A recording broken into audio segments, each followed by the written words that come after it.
Leonis was an ugly virgin hero who was betrayed by the disgusting humans he swore to protect. However, he got reincarnated as a powerful demon king to get revenge on humanity, but when he saw the S-rank baddies in the future, he wasted his second chance to go on a clapping spree. I promise I'll go easy this time. In the year 428, Leonis traveled to a town with two of his fellow heroes, Ericale, the Great Sage, and Saint Terrace, to battle some monsters. To quickly resolve the issue, Ericale began casting a high-level spell which also affected the humans. However, he wasn't worried, as Terrace could bring them back with her resurrection powers. Leonis could not bear to witness such an inhumane act, so he interrupted Ericale's spell and began slaying the monsters the old-fashioned way. As the people cheered him on, Ericale and Terrace watched him with annoyance, and the old man mentioned that very soon, Leonis would learn a lesson. About 4 years later, Leonis was sent on a solo mission to a village to help them with the monster problem they were having. Unfortunately, the mission turned out to be a trap, and he was captured by the kingdom's soldiers. They strung him up like a piece of meat, and when he began struggling to free himself, they stabbed him with spears before bringing him down to bleed to death. Shortly after they left, it began to rain, and that was when the goddess Roselia came to him. Roselia asked him to join her cause and offered him a chance to get revenge on those who betrayed him, and he agreed. Sometime after joining forces with Roselia and becoming a demon lord, Leonis returned to his castle after a battle. Roselia was there, so he happily informed her of his victory over their enemies and told her about how he befriended Blackus. Roselia congratulated him on his victory and his new friendship, telling him that she had a reward in store for him. This reward was the holy sword he had wielded during his time as a hero. However, Roselia transformed it into a demon sword. Before handing it over, she made it clear that he would need to meet a certain condition in order to draw the sword. Years later, the war between the Demon Lord's army and the heroes was reaching its peak. While the battle raged on, the Demon Lord Leonis was informed by Sherry and Blackus that they were losing and that their castle was the last of the demon strongholds still standing. Upon hearing this, Leonis checked his magic crystal and got pissed when he saw the three heroes who were turning his soldiers into Legos. He wanted to go out and show them who their daddy was, but Blackus advised him against it. He reminded him of the mission given to him by the goddess Roselia. So Leonis decided to back down and wait until he was reincarnated to do the clapping. In the present, two girls named Rhysselia and Regina were playing Dora the Explorer in Leonis's castle until they stumbled upon a door which Rhysselia opened up. At the far end of the room was the giant crystal in which the body of Leonis lay. He kept dreaming of when Roselia gave him the mission to find her when he reincarnates, and that's when he opened his eyes to find Rhysselia banging his crystal. He then shattered it from the inside, which created a shockwave that sent her flying. As she lay there, Leonis approached her unconscious body in an attempt to revoke her living license. However, she woke up before he attacked and asked what a brat like him was doing in a nest of monster voids.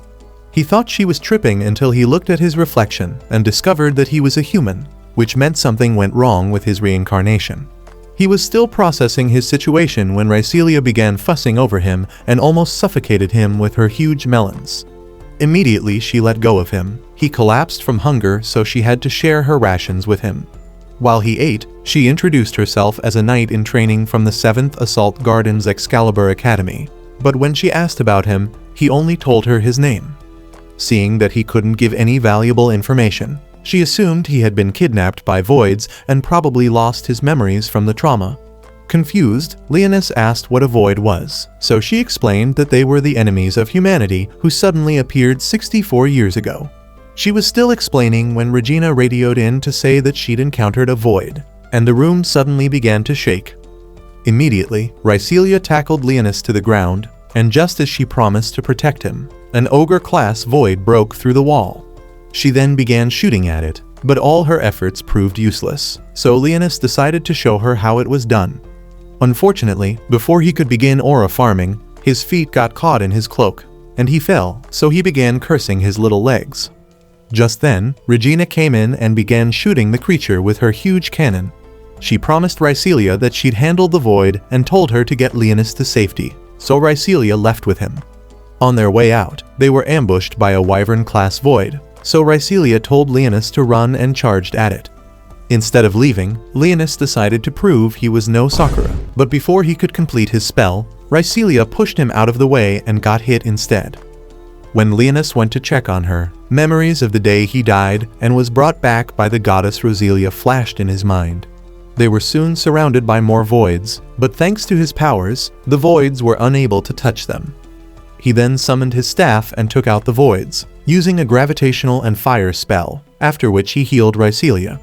When the girl finally woke up, she hugged Leonis and asked how she'd missed her appointment with the Grim Reaper, so he explained that he'd used his magic to heal her. Unfamiliar with the concept of magic, Rhycelia assumed he was talking about using his holy sword, which was something that had manifested in the form of weapons in the humans in that era and was used to fight voids. She told him that she had yet to manifest her holy sword, but said Regina had one, which was what she'd used against the void earlier. Speaking of Regina, the girl showed up a few moments later, and they all exited the ruins together. Outside, Regina asked about Leonis, so Rhycelia explained that he had been abducted by the voids and couldn't recall anything but his name. As they rode towards the city, Regina introduced herself as Rhycelia's maid. Rhycelia then revealed to the astonished Leonis that the city was called the 7th Assault Garden. Looking at the city brought memories to Rhycelia's mind, and she recalled what happened 6 years ago. She used to live on the 3rd Assault Garden, but it got attacked by a large swarm of voids, and while the knights tried to defend the city, she, Regina, and some NPCs hid in a bunker. Despite being scared, the young Rhycelia had assured Regina that everything would be fine come morning because her family was above fighting the voids. Unfortunately, when everything was over and they were let out of the bunker, Rhycelia learned that her entire family had been isekai'd. Back in the present, Leonis and the girls arrived at the city, and as he looked around in awe, Regina entered tour guide mode. She explained that the city was a mega ship which was designed to conquer the Grand Line and destroy the void colonies. While she told him more about his new home, Rhycelia called someone and informed them that she'd sent over the data from their investigation. She also told the person about Leonis, saying he had a holy sword, which surprised Regina, so she asked about it when Rhycelia got off the call. The latter explained that Leonis had used his holy sword to heal her in the ruins and said that it qualified him to enroll at the Excalibur Academy. Since Leonis was clueless about their discussion, Rhycelia explained that the Academy was an educational institute where those who possessed holy swords were trained to become holy knights.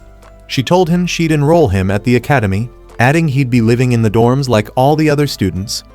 When she was done speaking, Regina said goodbye to them, and after she left, Rhycelia instructed Leonis to pass through a door so he could get examined, as it was the protocol for all those joining the ship for the first time. She promised to meet him on the other side, and as soon as she left, he went into the bathroom instead. There, he lamented his world domination plans going to the dogs because of his new body, which was restricting him from using his powers properly. He then summoned Sherry and Blackus and told them that he wanted them to run reconnaissance on the humans. He said they should find out everything they could about their military capabilities and might, but warned them not to use their powers, as this updated version of humans was unfamiliar with magic. Shortly after they parted ways, Leonis passed through the door he was supposed to, and had to suppress his mana, so he wouldn't draw attention to himself. After collecting his new ID, he came out on the other side, and Rhycelia took the card to schedule his holy sword inquiry, which she explained was a test done to assess the properties of a person's holy sword before they can be fully enrolled at the academy. With that done, they rode into the city, and Leonis was left awestruck when he saw how big the defense building was because it made his so-called fortress look like a Lego toy set. As Rhycelia gave him a tour, she suddenly felt lightheaded and almost collapsed, but she assured Leonis that she was fine and just tired.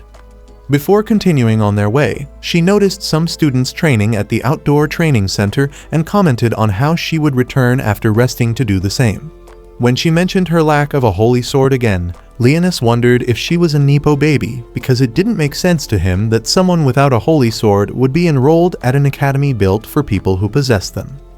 On their way to the dorm, they bumped into Musil, a pompous nitwit, who thought he was the Henry Cavill of their time because his negative riz somehow bagged him a harem. He began mocking Rhycelia, and she tried to ignore him, as talking to him might reduce her IQ, but this idiot blocked her way. He told her to join his platoon since she badly wanted to be a knight. but she turned him down, saying she didn't hang out with brain-dead fools. As she tried walking past him, he grabbed her by the hair, which annoyed Leonis, so he hit the disrespectful fool with a spell and forced him to his knees. He then told Musil that if he ever touched Rhycelia with his filthy hands again, he'd cut off his shriveled balls and feed them to him. Scared, Musil summoned his holy sword and tried using it against Leonis. But before he could, Elphinae arrived and cautioned him. She reminded him that it was against school rules to use holy swords for personal fights and threatened to send footage of the incident to the administrative board if he didn't leave. After he complied, Elphinae introduced herself to Leonis as the data analyst of Rhycelia's platoon and scanned his body to get his measurements. Just as she told Rhycelia that she'd have some clothes ready for Leonis, Rhycelia felt lightheaded again and had to rest against a tree to steady herself. Later, at the dorm, while Leonis was in the bathroom, Rhycelia came in, and as she began helping him, she asked if he'd like to join her platoon, even though they were the underdogs of the academy.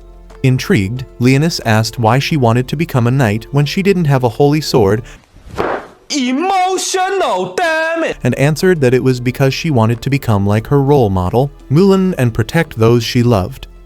The next moment, she suddenly fell and was unable to move. So Leonis touched her thigh and activated the magic seal that had appeared after he healed her in the ruins. Immediately, she grew fangs and began sucking on him, and when she finally pulled back, he revealed that he hadn't healed her and she was still dead. The next day, when Rhycelia woke up to find herself in her bed, Leonis explained that he'd carried her there with his magic. This made her question who he was, so he told her that he was the reincarnation of Merlin, the greatest sorcerer to have ever lived. Since she didn't understand the concept of magic or sorcerers, he explained that in the past, magic was something people possessed, just like how they possessed holy swords in this era. He then revealed that he'd resurrected her as a vampire queen and said she'd drunk his blood because her mana had depleted and she needed his blood to refill hers. Rhycelia struggled to come to terms with her new identity, but maintained her composure and told Leonis about her past. She revealed that she was an orphan, as she had lost her family to avoid attack and had been taken in by the academy. Since she came from a long line of holy knights, she'd been training hard to hasten the awakening of her holy sword. However, that was yet to happen. She expressed her concerns about not getting one now that she was dead, but Leonis told her not to worry about it. He said even if she didn't get one, it wouldn't matter because she had now become stronger than before. Later that day, they went to the cafeteria and Leonis learned that all the fortune he had was now useless. This was because the only form of payment that was now accepted was alchemically forged silver and not the gold he had hidden away. He was still trying to come to terms with his new broke status when his attention was drawn to Sakuya, who just walked into the cafeteria. She was with two men who were pestering her to pay what she owed, and when she told them that she was broke, they told her she could pay by taking her clothes off. Annoyed, she pulled out a wooden sword and knocked them to their knees before threatening to go samurai on them the next time they dared to act like uncultured swines towards her. After they ran off, Rhycelia and Leonis approached her and Rhycelia introduced them to each other, after which she bought them lunch. While eating, Leonis inquired about Sakuya's uniform, which looked like it came from the Edo era. Sakuya explained that it was the traditional attire of her homeland, Auran, and said she wore it as a tribute to them since the voids wiped every one of them off the face of the earth. After lunch, Rhycelia took Leonis to his inquiry and Alto, the Inquisitor, asked him to show her his holy sword. Playing along, Leonis summoned his staff, so the woman asked him to show her what it could do. As she began preparing a simulation to fit his staff, Leonis leveled the void simulators before him. Shocked and impressed by how well his tool worked, she decided to prepare an alternate simulation. However, bird-brained Musil showed up at that moment with his mindless baddie harem in tow and challenged Leonis to a duel. Grateful for a chance to finally show everyone why he was the plotline of the story, Leonis agreed. As Musil readied himself for the fight, his girls did the same, prompting Rhycelia to point out the unfairness of the situation. Leonis assured Rhycelia that he didn't mind, but she refused to listen and insisted on fighting alongside him. Upon hearing this, Musil said if they lost, she would join his platoon, and Leonis told him that if they won, he was never to come close to Rhycelia again. Rhycelia then selected a normal sword, and after Alto told them the rules of the match and signaled for them to begin, she charged at the girls. While she dealt with two of them, Musil ordered another one to take Leonis down. But the Demon Lord blocked her attacks using shadows and then used the same shadows to throw her off her feet. Seeing this, Rhycelia asked Musil to stop hiding behind the girls like a scared little wimp and fight like a real man. This statement made the students watching the match begin murmuring, and it unsettled Musil because he couldn't afford to let his street cred be tainted. Just then, Regina ran into the training arena and was surprised to find Rhycelia fighting. But Rhycelia didn't even notice her friend as she was too busy knocking out Musil's girls. After she took down the last girl, she went after Musil, but before she could strike him down, he used his holy sword to hold her in place. The coward then tried going after Leonis, believing him to be nothing but a weakling like himself. However, before Leonis could prove him wrong, Rhycelia manifested her holy sword and broke free of Musil's control. Immediately, she charged at Musil, and before he knew what was happening, she'd destroyed his holy sword. As she stood pointing her sword at him, Musil accepted his defeat, and Regina rushed towards Rhycelia to congratulate her for awakening her holy sword. Later, in their dorm, Rhycelia thanked Leonis, as she believed her holy sword had awakened because of him, but he told her not to thank him. He then explained it was her instincts as a minion to protect her master that forced her holy sword to awaken. Still, Rhycelia thanked him and promised to protect him with her life, after which she asked him to help her train so she could become stronger. After dinner, Leonis visited Elphinae to provide his biodata for the Academy's network. He inquired about her holy sword, the Eye of the Witch, which she used for collecting and analyzing data instead of combat. Elphinae shared that, after witnessing two teammates die in her previous platoon while serving as the main attacker, her sword lost its ability to fight, so she joined Rhycelia's platoon and became their analyst. After her story, she finished uploading Leonis's data, and he asked if he could get a copy of the map he saw on her computer screen. She gave him a tablet with the map, and after explaining how it worked, she let him leave. Leonis returned to Rhycelia's room, and as he looked at the map, he observed that there were correlations between the places where he'd fought the heroes in the past and the places where the void outbreaks occurred. He then summoned Blackus and the wolf, briefed him on what he'd learned so far about the ship and how it worked. When he mentioned that the ship was powered by a large mana crystal, Leonis said he wanted to get his hands on it, as it would be beneficial to his course. After Blackus left, Sherry showed up and informed him that no one in the city knew about him or the war that occurred 1,000 years ago. This led Leonis to suspect that someone had tampered with history, which didn't surprise him much, as he always knew humans were shady. At the same time, a team investigating void activity underneath the ship found a plant-like creature attached to one of the anchor chains, and it attacked them. The following day, Leonis woke up, and as he was reminding himself of his mission, he felt a slight pain in his neck and realized that Rhycelia had snacked on him while he slept. Immediately, he went to her room and forced her awake using his powers. Surprised, Rhycelia asked how he'd commanded her body to move, so he explained that the seal on her body allowed him to compel her to do his will. Since she was a bit dirty-minded, Rhycelia asked if he could also compel her to make plot with him, and he responded, saying he preferred a wormhole over an icy one. He then asked why she'd sucked on him without waking him up to enjoy it, and she apologized, explaining that her urge had been too much for her to endure. Later, in the military command center, a meeting was held and all the top dogs of the city, including Alto, were present. They were shown the last footage the missing team sent before they were attacked, and Alto wondered out loud if the thing that attacked them was a void lord or a mutated void.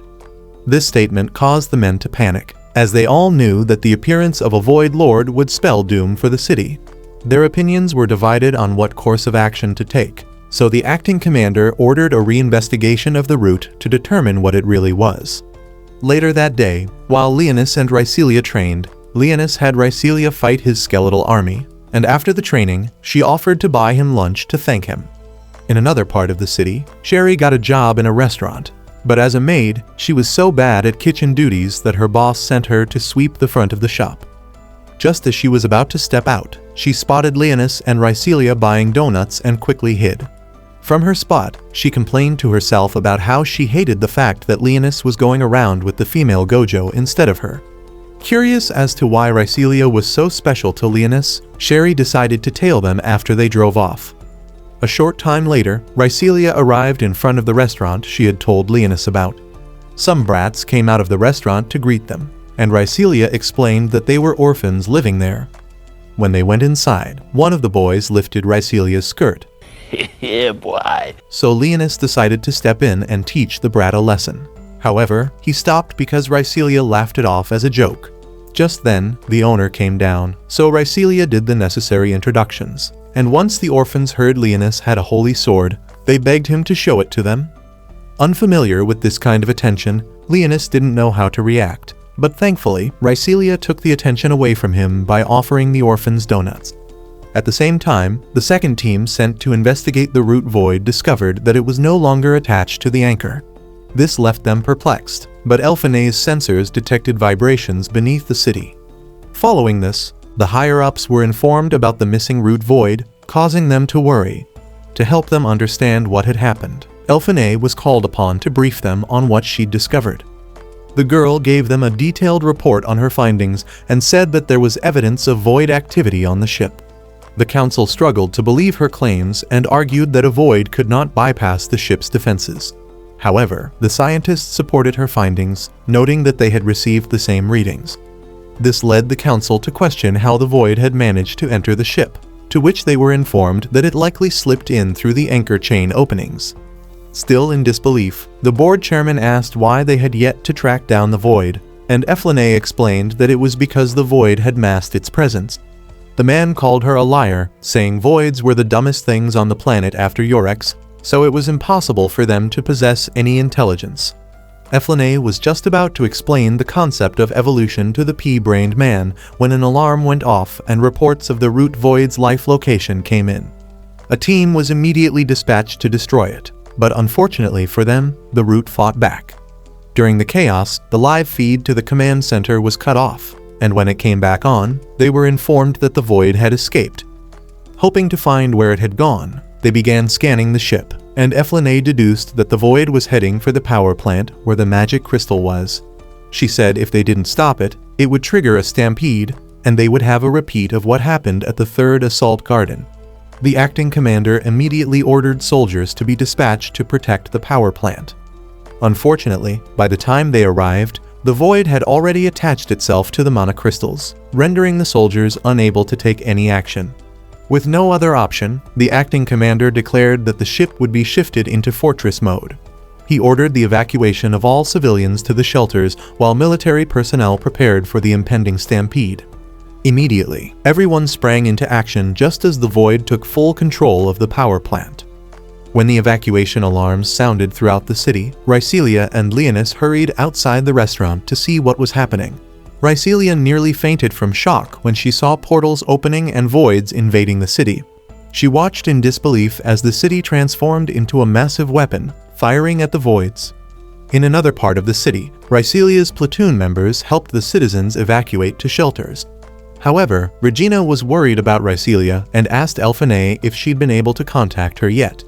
Elphine said she hadn't, explaining that communications were down, but she assured Regina that Rhycelia would be fine. She asked her to focus on their current mission, and shortly after, they all joined the fight. Back outside the restaurant, Rhycelia realized that she couldn't contact her platoon, so she decided to move everyone to a shelter. As soon as she disappeared inside the restaurant, Sherry materialized before Leonis, who found it strange that she had shown up without being summoned. However, he was glad she'd come and instructed her to go and assist Elphine, Regina, and Sakuya. Sherry didn't want to go and told him she'd rather stay by his side and protect him. But Leonis told her he didn't like clingy girls and demanded she do as she was ordered. Soon after she left, Leonis noticed that the voids had reached that part of the city, so he let Rhycelia know. She then instructed everyone to remain inside the restaurant, promising that she and Leonis would protect them from the voids. When the voids attacked, she engaged some and chopped off their heads, while Leonis used fire magic to burn the rest. As more portals opened up around the city to allow more voids in, Sakuya and Regina fought some Ogre-class and Wyvern-class voids. Things continued going smoothly until a Hydra-class void dropped down into the middle of the city, bringing with it some Dragon-class voids. As they began destroying the cannons, Leonis decided it was time for him to go big and use a high-level spell. He asked Rycelia to handle the small fries, and as he began chanting the spell to defeat the dragon, it dawned on him that he was doing too much to save a human city. However, he pushed those thoughts aside and completed the spell, so fireballs began raining down on the voids. When Rycelia was almost hit, he ordered her to stand still, assuring her that as long as she didn't move, she'd be fine. The rain of fire soon ended, but the dragon was still standing, and it even tried to barbecue Rycelia, but she moved out of the way before it could. The next moment, Blackus came out of the shadows and attacked the dragon, so while it was busy trying to shake him, Leonis began chanting again.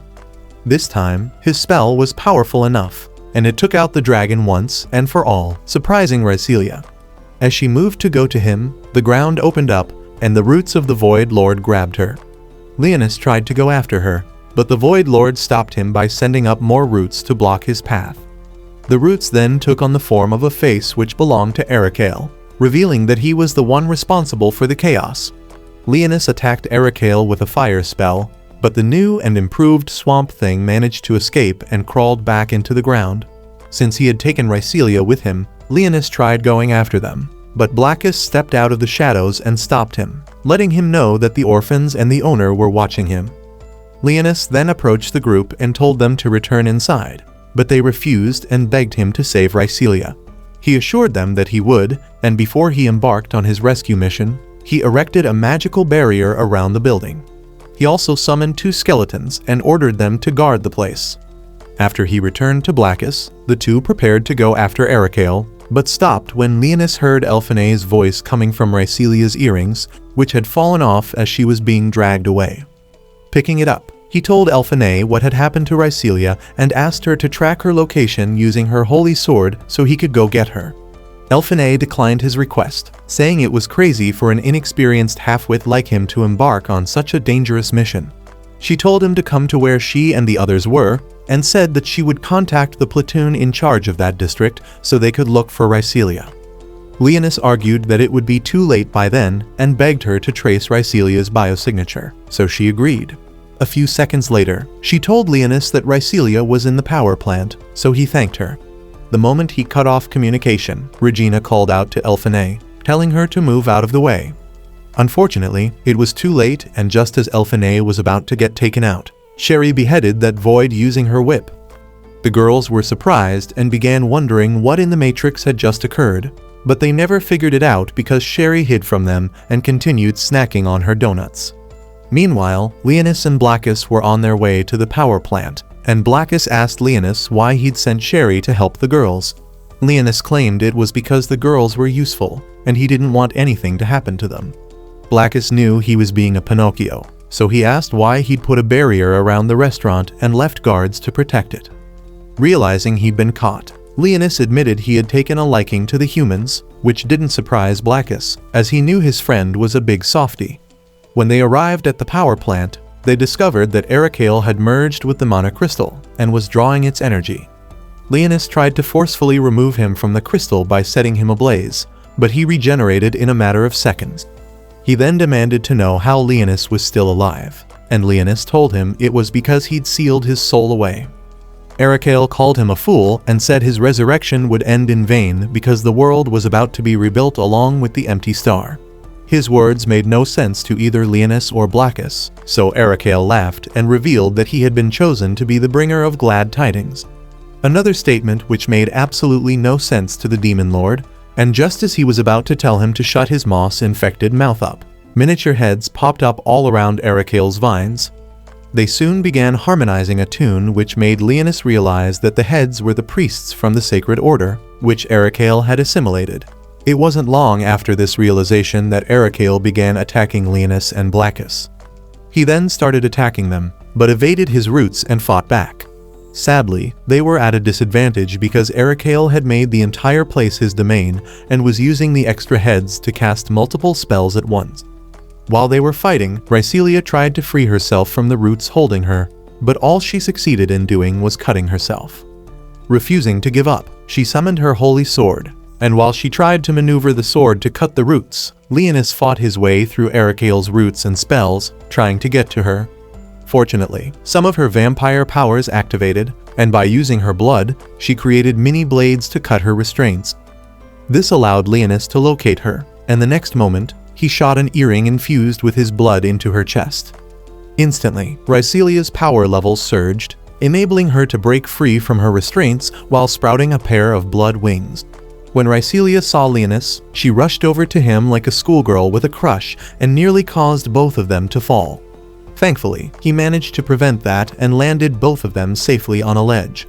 He praised Rhyselia for finally activating her powers, and she thanked him for the mana boost he gave her.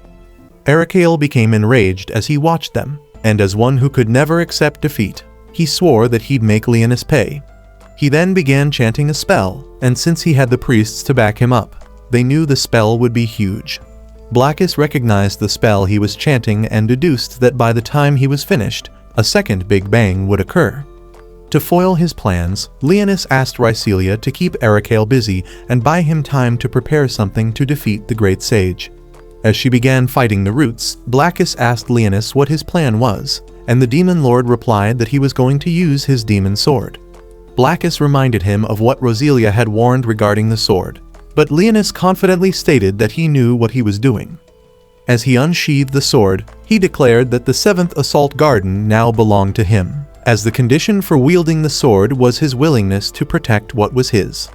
The sword acknowledged Leonis's decision, and when Erikael saw it, he demanded to know where he'd gotten it. Leonis ignored his question and said it was good that he still felt fear, but Erikael told him that it didn't matter what he did to him because it was impossible to change the world's calamitous destiny. Leonis assured him that he'd conquer that destiny, and then raised his sword. He used it to deliver a powerful slash, which he'd named Ragna Lost. With this, Erikael was defeated, and the stampede began to die down. However, the humans assumed the Void Lord had died because the power plant had a meltdown, and he'd been caught up in it. Days after the stampede, the 4th princess and her people boarded a ship heading to the 7th Assault Garden because the princess wanted to see how her subjects were doing after surviving the stampede. Back on the 7th Assault Garden, Leonis decided to do some research by visiting the city vault. When he arrived, he was denied entry by the spirit in charge of the place because he needed the Administrative Bureau's authorization to access the vault. The plot gods then sent him a helper in the form of Regina, who snuck up behind him and covered his eyes. Leonis easily guessed who she was, causing her to say he should have played along for a little while longer so that he could enjoy the feeling of her pillows against his back. Leonis scolded her for trying to make him combust in his pants and asked how she'd found him since he didn't tell anyone where he was going. The girl assured him that he was the last person she'd want to stalk and explained that she'd spotted him as she was walking past the place.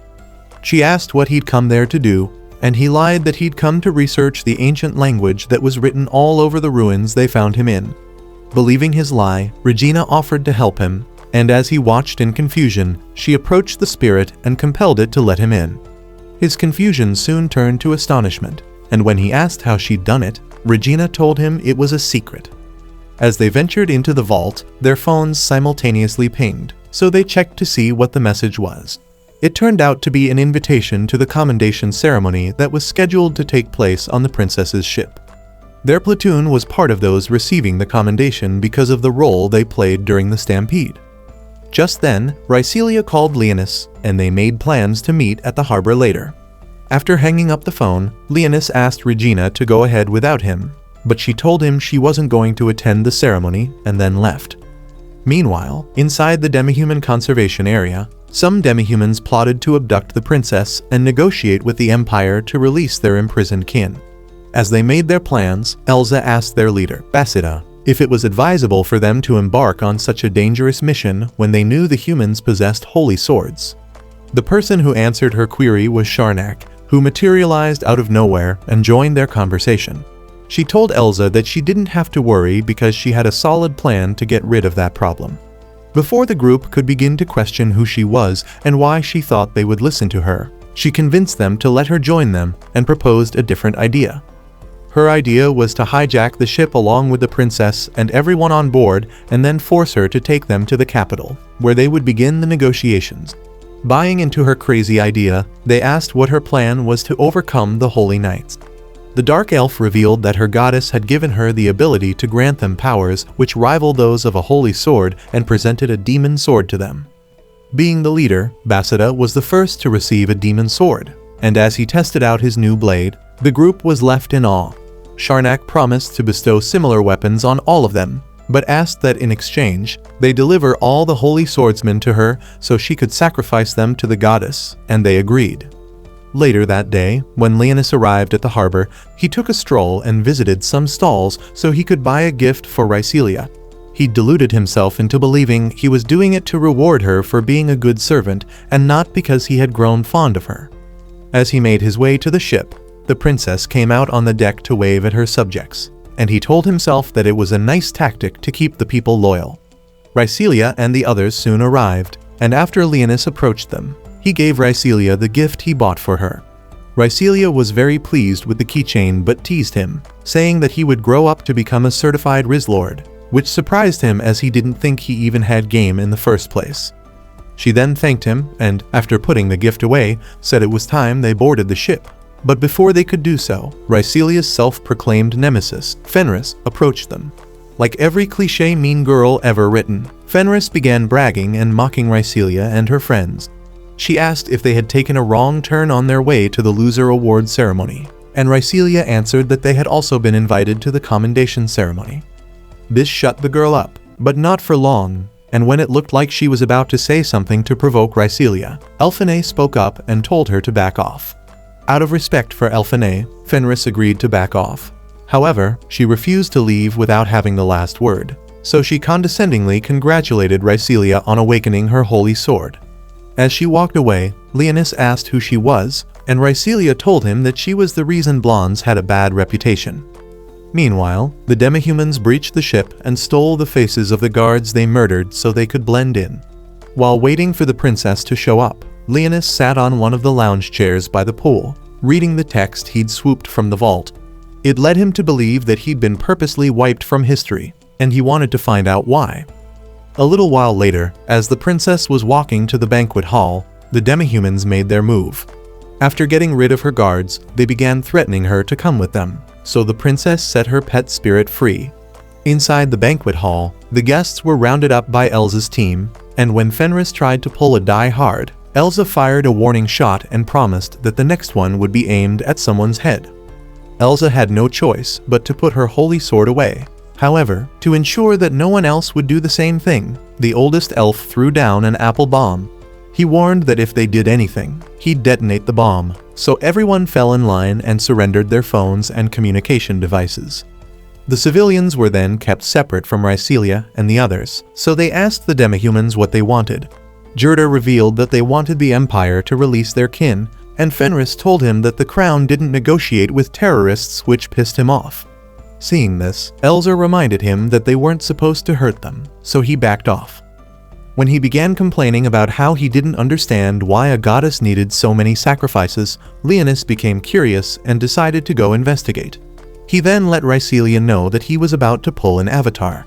After he slipped away using his shadows, the girls huddled together so the demihumans wouldn't notice he was missing.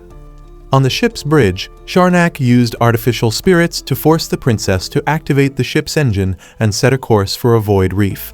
Surprised, Basida said she was going off plan and insisted the princess change courses, but Sharnak said she couldn't care less about their plans. She then revealed that she had used them for her own plans, and when Basida attempted to attack her, she manipulated his demon sword and burned him alive. Fearing for his life, Juraf kept quiet and agreed to do everything Sharnak wanted. Meanwhile, outside, Regina found the princess's pet spirit, and when she touched the spirit, she heard the princess's voice begging for help. Regina immediately grabbed the spirit and jumped onto the ship just before it sailed away from the port. In the hallway, she ran into Leonis, and when he questioned her presence on the ship, she said she'd come because her little sister was in danger. For context, she revealed that she was actually the fourth princess of the Empire. However, she'd been tossed aside because of the circumstances surrounding her birth. It turned out that on the night she was born, the Red Star, which the people nicknamed the Scarlet Calamity, had been in the sky. Since it was considered a bad omen for royals to be born when the star was out, the king ordered that she be mailed back to heaven. Thankfully, Ryselia's grandfather was there at the time, so he convinced the king to let the baby live and then took her back home with him. There, he handed her over to Ryselia's father, who took her to his home and raised her alongside Ryselia as her maid to keep her identity a secret. However, the only people who knew her real identity aside from Ryselia's family were her platoon members. Realizing that her story was dragging on, Regina said that she'd found her sister's pet spirit and had learned the situation on board the ship from it. It turned out that all members of the royal family could connect with spirits, which explained how she'd managed to manipulate the owl at the vault. Leonis then told her that he'd slipped away from the banquet hall unnoticed to look for the princess and asked her to join him. Regina quickly accepted the offer and put the spirit down so it could lead them to the princess. Back in the banquet hall, Elfine informed Ryselia that she'd analyzed the features of the bomb using one of her drones, which was hidden behind the chandelier. She said the elf's wand was the bomb's trigger and asked Ryselia to buy her time to delay the bomb's activation. To grant her request, Ryselia used a fork to pierce her finger so she could use her vampire powers. Meanwhile, when Leonis and Regina arrived on the bridge, nobody was there, and Regina noted that they couldn't steer the ship away from its set course because all the controls had been shut off. Leonis suggested she reach out to the princess using the spirit, but Regina refused, saying if she did, her identity would be revealed. The Demon Lord told her in the nicest way possible that unless she was a founding member of the Justice League, no one would care if her identity was revealed. Realizing he was right about her insignificance, Regina reached out to the princess and inquired about her whereabouts. The girl told her that they were heading to the flight deck, so Regina told her that help was on the way, but the princess begged her to prioritize changing the course of the ship. She directed her to go to the lower deck of the ship, where the spirit monitoring system was, and told her to input the access code, which she provided, to regain control of the ship. After breaking the connection, Regina told Leonis where the princess was, so he jumped out the window to shorten the time it would take to reach her. Perfect. Back in the banquet hall, Ryselia used her demon blood art to create a string, which she connected to the old elf's wand. Just as she was about to give Elfine the go-ahead to jam the signal, Fenris decided to see what being the MC felt like. She began taunting the demihumans, causing Jurder to get annoyed and start yelling at her. The only reason he shut up was because Sakuya, who had untied herself and was eating, broke a plate. Immediately, Jurder zeroed in on her, but Elsa warned him to be careful because she could tell Sakuya was from Auran. It was no secret that the Auran people were a crazy lot, and they chased the thrill they got from every fight they got into.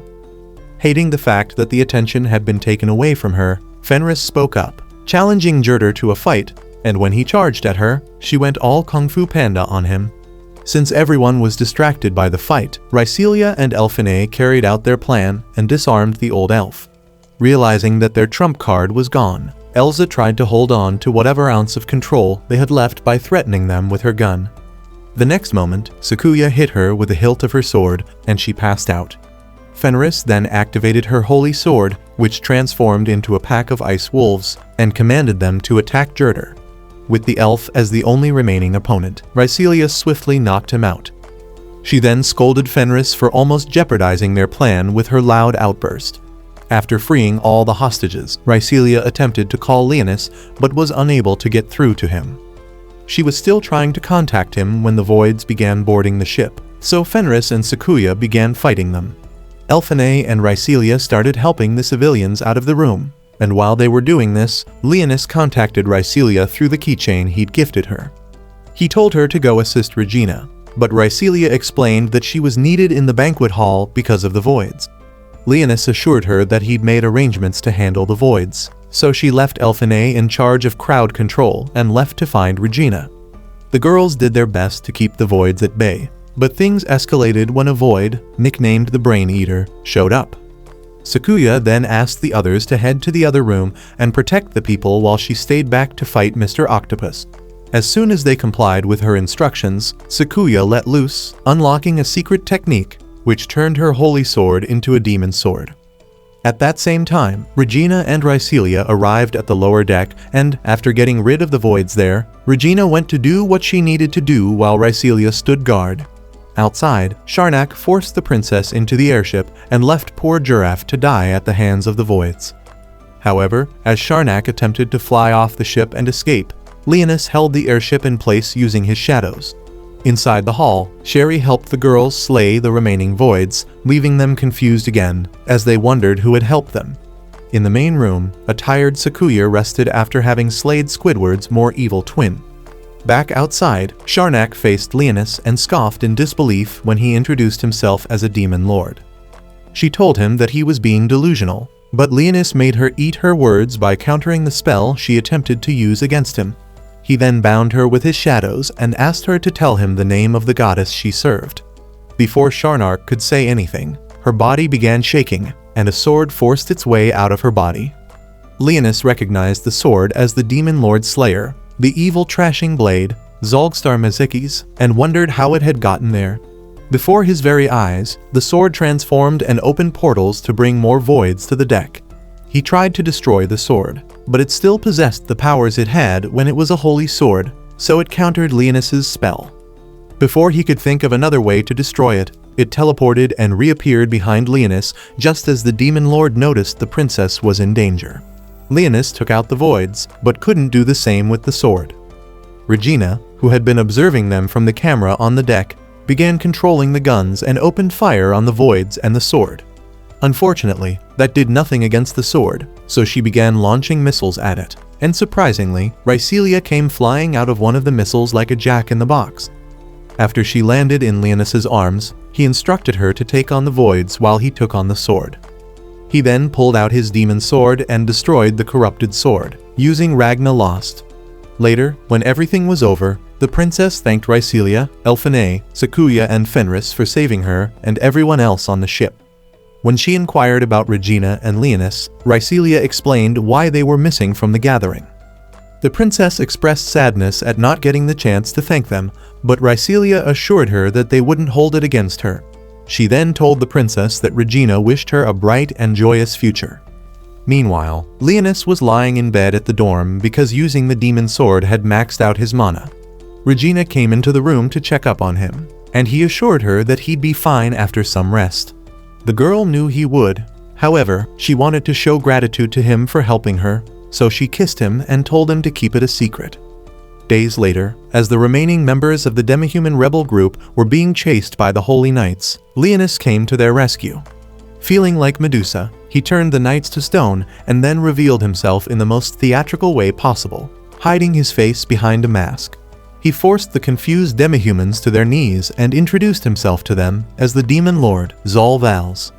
After his introduction, he gave them two options. They either pledged their loyalty to him or got caught by the knights. The choice wasn't an obvious one, but the demi-humans decided to take their chances with the masked psycho and pledged their loyalty to him. Just as he opened a passage leading to the hidden labyrinth he created for them, his phone rang. The person calling was Rhycelia, and she wanted to know where he was. Leonis quickly hung up before his cover got blown and then proceeded to make a dramatic exit, leaving his new subjects confused. It turned out that Rhycelia had gone looking for Leonis in his room, but had found Sherry sweeping the floor instead. Believing her eyes to be playing tricks on her, she closed the door, and when she opened it again, the maid was gone. Shortly after, Leonis appeared in his dorm room, and after stashing away his cloak and mask, he ventured out to search for Rhycelia.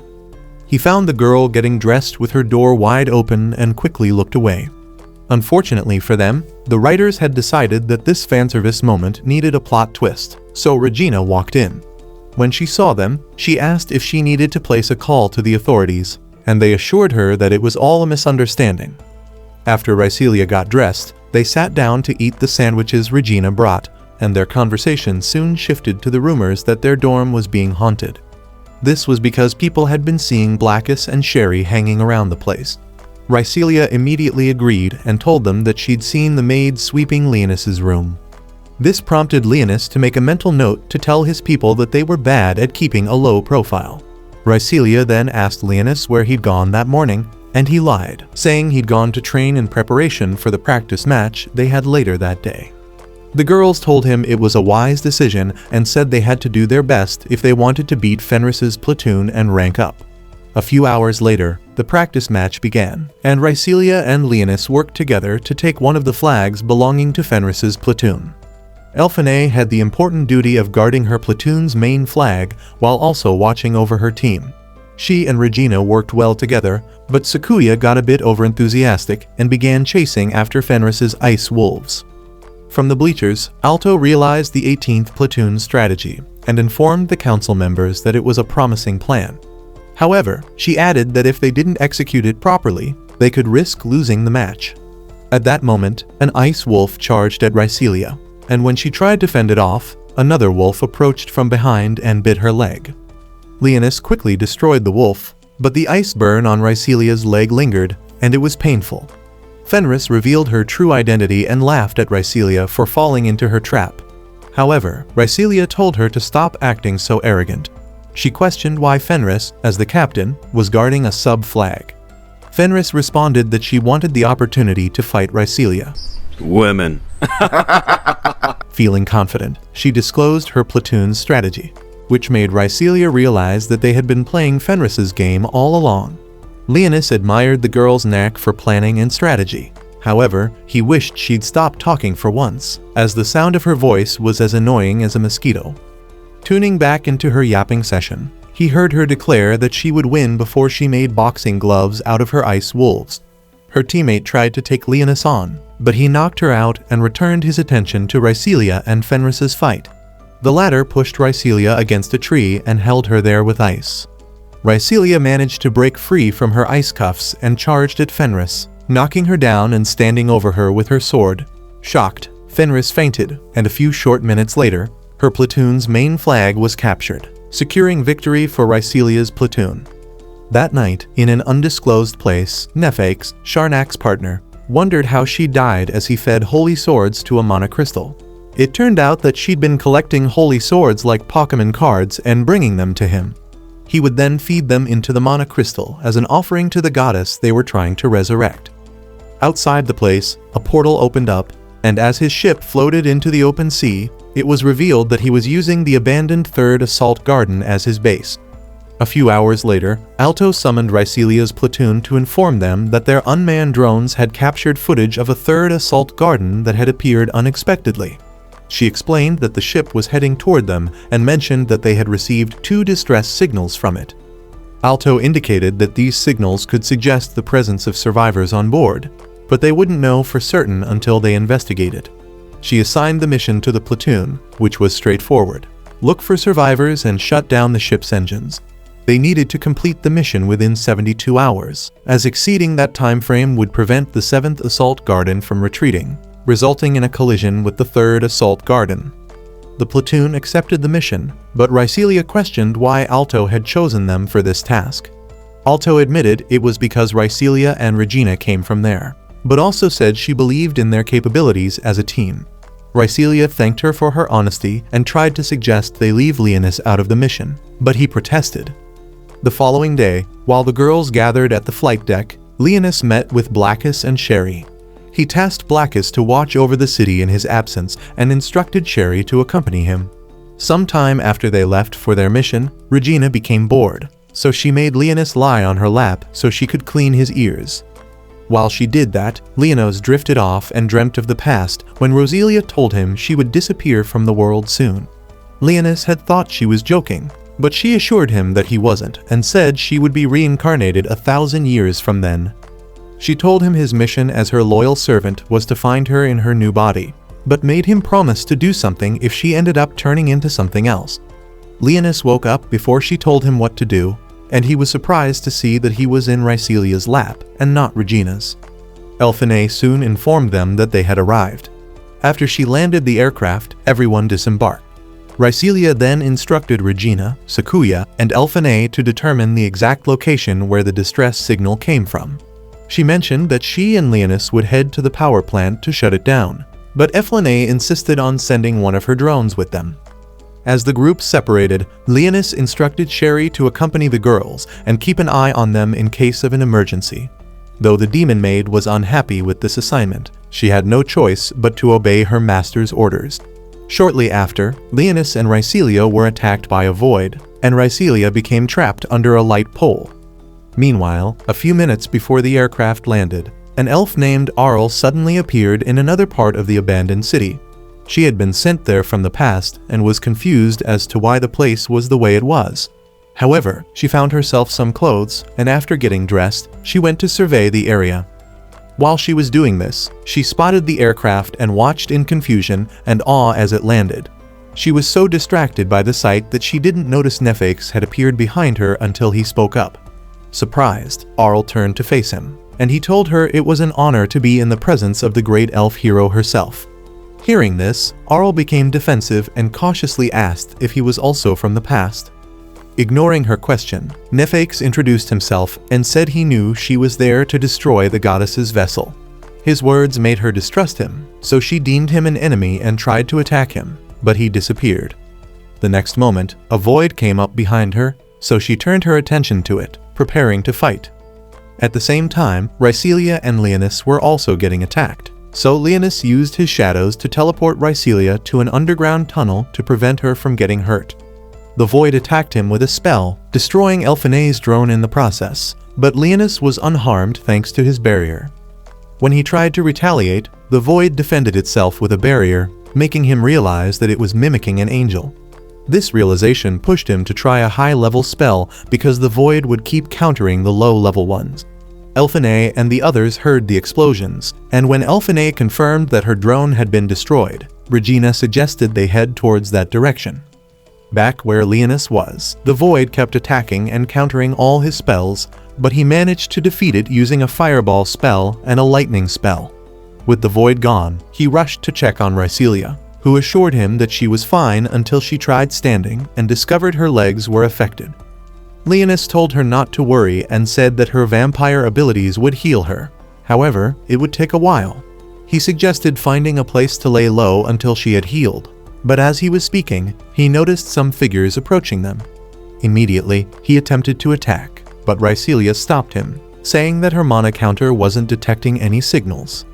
As the figures drew closer, they were revealed to be ghosts, and Rhycelia recognized the crest on their clothing as belonging to her family. William, who seemed to be the leader of the group, asked if they had come because they had received their distress signals. Confused as to why ghosts were sending out distress signals, Rhycelia asked what their aim was, and William explained that they had wanted to warn them. He said a Void Lord had taken up residence in the power plant and merged with the mana crystal, and once it was done absorbing all the energy from the crystal, it would awaken. Rhycelia told him that they needed to confirm if his story was true because nobody would believe them if they said ghosts had given them the information. She said if they gathered evidence of the Void Lord's presence, they could convince those back home to evacuate.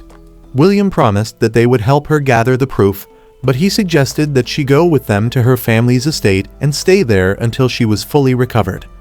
When they reached the surface, Rhycelia was surprised to find that the ghosts had sent a limo to pick her up. I don't think you have the facilities for that, big man. Leonis thought this was impressive, but he decided to summon his skeleton horses to pull the limo to their destination because he wanted to get there faster. Meanwhile, the others encountered Arl, and since she mistook them for Nefex's accomplices, she challenged them to a fight. Sakuya accepted her challenge, and after they fought for a few minutes, she overpowered the elf.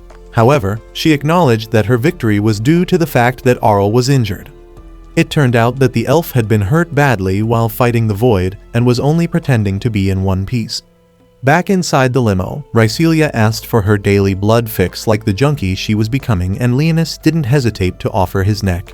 You know what time it is? After she'd sucked him for a while and still didn't pull back, Leonis told himself that if he didn't stop her, he would be drained. The next moment, Elphine, who had been trying to reach them, finally did, so Rhycelia pulled away to speak to her. She assured the worried girl that they were fine and informed her that they were heading to her family estate. She said they would wait there until Elphine and the others got there so they could all go and investigate the power plant together.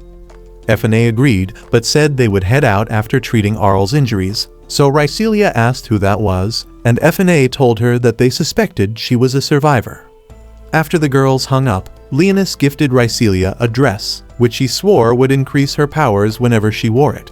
Using his magic, he compressed the dress into her body like it was a shopping bag from Gucci and told her that if she wanted to use the dress, all she had to do was imagine herself wearing it.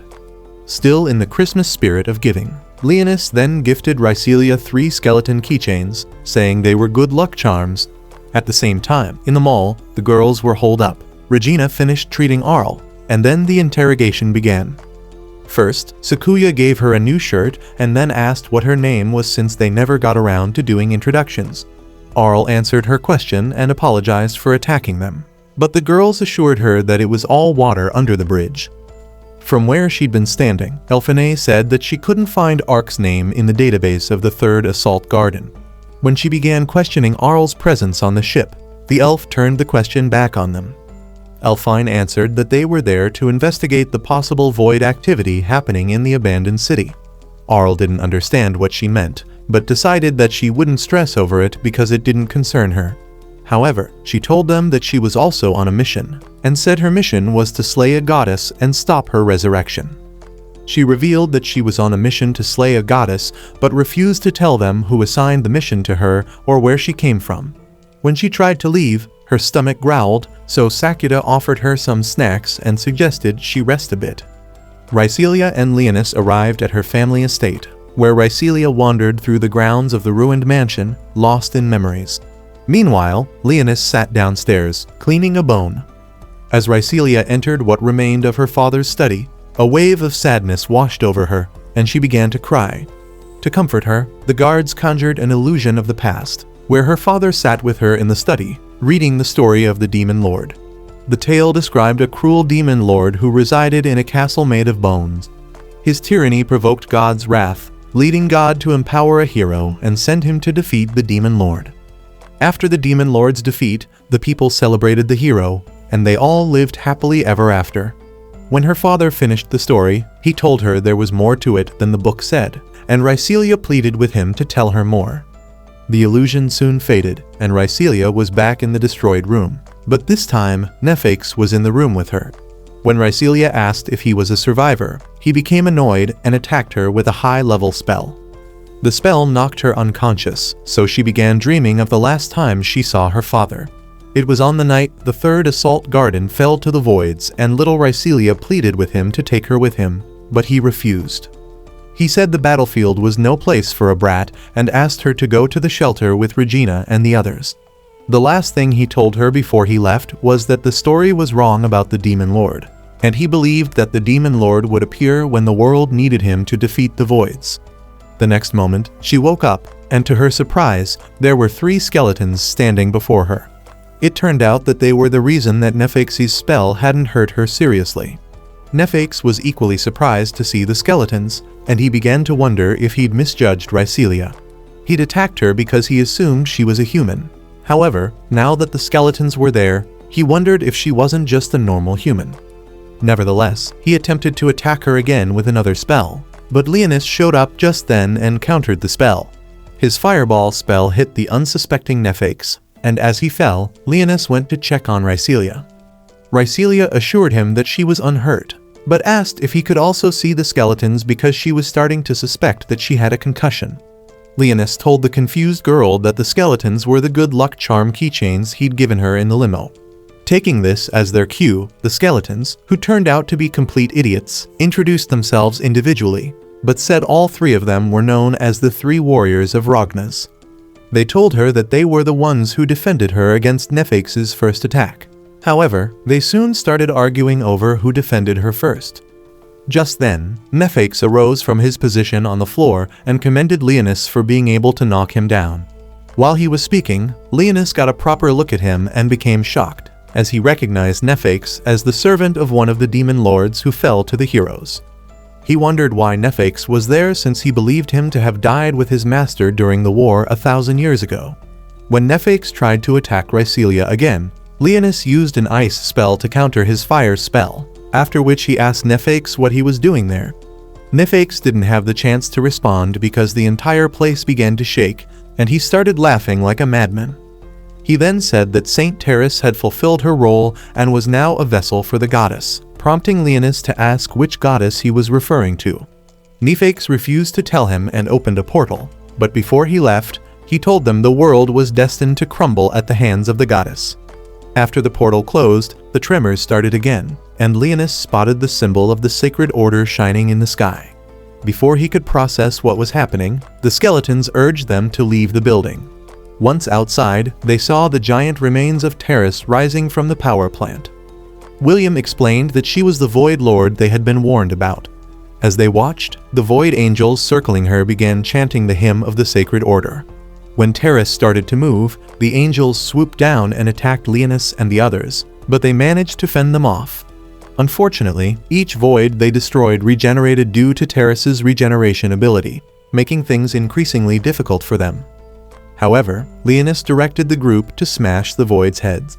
At the same time, the voids attacked the girls in the same manner until Elphinae analyzed the situation and discovered that their heads were their weaknesses. She then sent out her drones to locate a vehicle they could use to reach Rhycelia and Leonis. Once she found one, the four of them rushed to it. Meanwhile, Rhycelia and the skeletons continued to smash the voids' heads. However, Leonis decided it was time to eliminate Terrace and bring an end to the chaos. He cast a high-level fire spell, which was as hot as the sun, but despite its intensity, Terrace remained unharmed due to her regenerative ability. In retaliation for what he'd done, Terrace cast a level 11 spell which burned everything it came in contact with, including the voids. Leonis protected his group with an equally high-level barrier, and when her reign of destruction halted, he removed the barrier.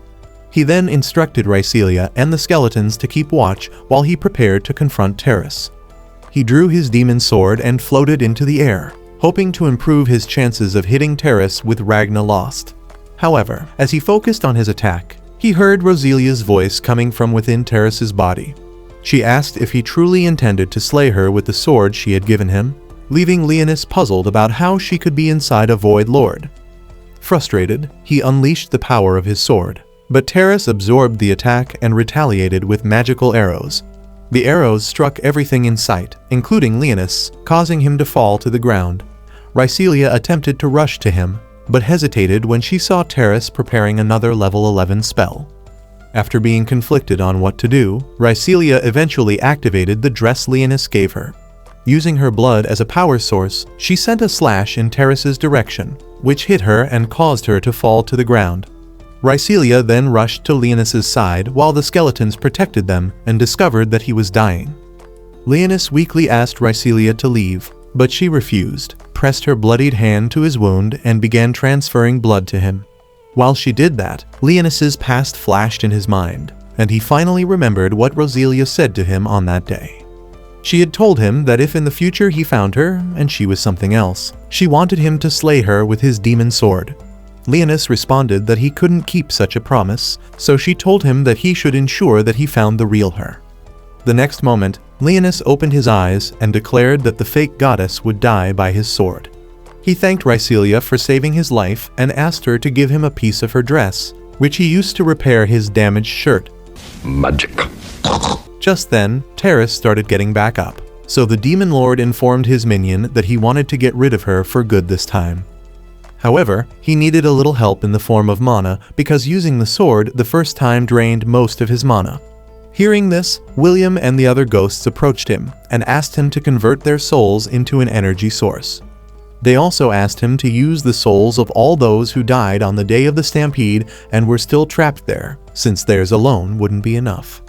Looking at the ghosts, Leonis realized that it was Terrace's resurrection abilities that gave them astral forms. When Leonis still didn't say anything, William pleaded with him to grant them this last wish, so Leonis assured him that he would. However, as he began gathering up the other souls, he told William he had a job for him and his friends. He then summoned some skeletons and merged their souls with them, so that they could stand with Rhycelia and fight for the first and last time. His instruction to Rhycelia was to lead them into battle and keep the voids at bay until he finished gathering all the souls to vanquish Terrace. On the other side of the city, Elphinae got the bikes to work, and Arl asked them to let her go with them, saying she had a duty to fulfill. The girls were against this, as she was wounded, but Sakuya convinced them to let her come with them. On the way, Elphinae took control of Regina's bike, using one of her drones so that the princess could blast the voids trying to attack. Arl and Sakuya also helped to fight the voids as the bikes drove down to the power plant. On Rhycelia's side, she and the skeletons fought the voids, but Terrace tried to intervene by casting another level 11 spell. When Rhycelia saw this, she grabbed Leonis and flew up to keep him from getting hurt, and he told her that he needed a few more minutes. While he was finishing the soul-gathering process, Elphinae and her girls noticed the road was destroyed. They contemplated turning around, but Elphinae was feeling like a daredevil, so she kept driving and leapt over the gap. As soon as they made it to the other side, a void suddenly showed up and tried to attack them. Thankfully, Sherry was still watching over them, so she made a quick appearance and got rid of it for them. By then, Leonis had finished gathering the souls and began absorbing their energy into his sword, catching Terrace's attention.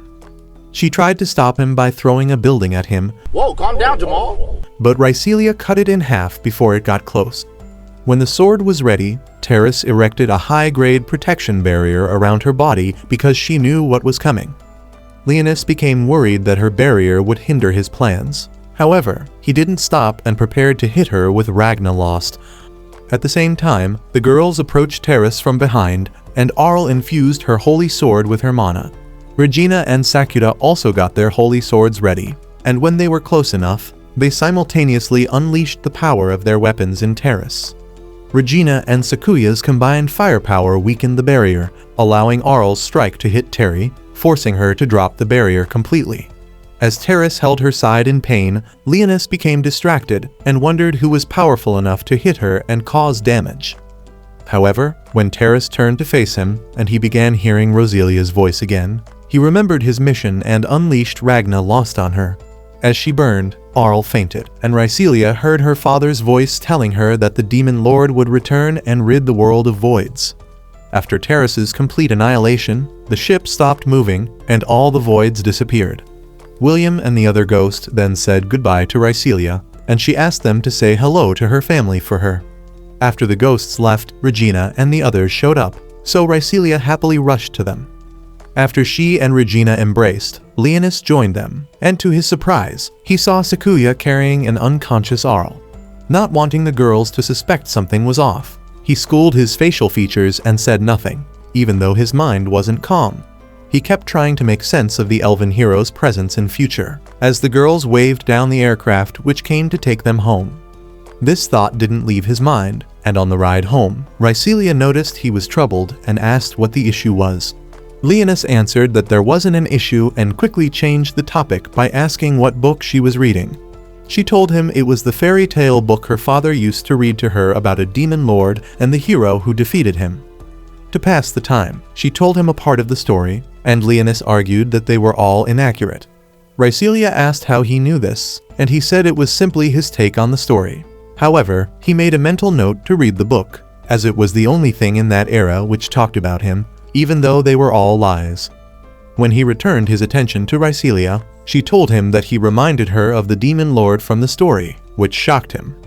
Later, Leonis filled Blackus in on what happened in the third assault garden, and Blackus was surprised to learn that Nephax was there. He was also surprised to learn that he was behind Terrace resurrecting as the vessel of the fake Roselia. Leonis told him that he was sure Nephax would show up again and said that when he did, he would make him reveal all that he knew. Sherry then reminded Leonis of Arl and cautioned him to be careful, so he wouldn't blow his cover, as the woman had good deduction skills.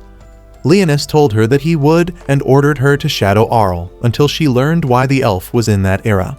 Rhycelia came into the room the next moment, so the maid quickly made themselves scarce. Thankfully, Rhycelia hadn't seen them, so she focused her attention on Leonis, asking if she could get a mana refill, and he agreed. Hours later, Arl awoke in the infirmary, and when she realized she was still in future, she concluded that her mission was yet to be over. As quietly as possible, she left her bed, located her sword, and then ruined all her stealth efforts by blowing a hole in the wall so she could escape. The sudden explosion caused alarms to go off, and when Leonis heard it, he looked outside his window and wondered if there would come a day when things didn't get rowdy.